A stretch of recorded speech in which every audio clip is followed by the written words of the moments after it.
Tonight, Western New York cannabis cultivators and distributors are getting key information regarding the conditional adult use retail dispensary licenses that were supposed to roll out by the end of last year. But after a lawsuit was filed back in November, that program has been put on hold now in New York and 4 other regions across the state. 2 Inside's Andy Payton joins us in the studio with a key update in that case. Andy?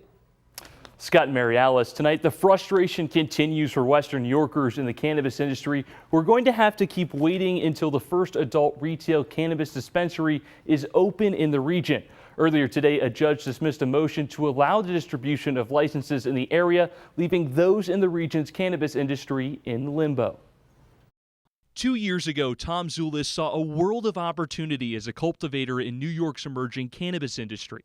But tonight, rather than profits in hand, he still sits with an acre full of untapped potential. It's disappointing simply because it's another delay in this process of trying to get the distribution. Zulis, like dozens of other cultivators around the state, have been unable to move their product to distributors due to a pending lawsuit filed by a Michigan man last November claiming that New York's rollout of conditional adult use retail dispensary licenses are unconstitutional after he was rejected from the program.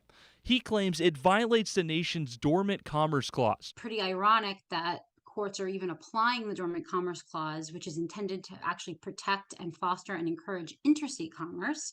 It's interesting that they're applying that legal principle as to a commodity that is technically not permitted to enter interstate commerce. Despite that, the court ruled in favor of the plaintiff, blocking all 5 regions he ranked in his application, including Western New York, from issuing card licenses. And yesterday, rejecting a motion by the state's Office of Cannabis Management to amend the initial decision and allow Western New York and 3 other regions to begin distributing licenses. It's over 60 licenses that are being held up.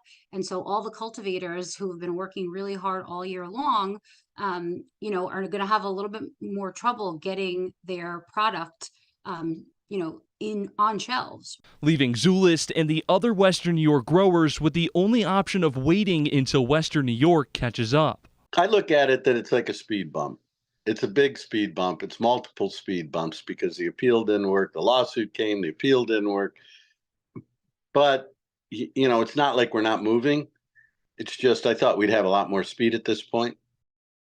The next key date for cannabis growers comes on March 23rd, when the Office of Cannabis Management will set forth all of their arguments on an appeal. We reached out to the Office of Cannabis Management, but they said they would not comment on pending litigation. Reporting in the studio tonight, Andy Payton, Channel 2 News.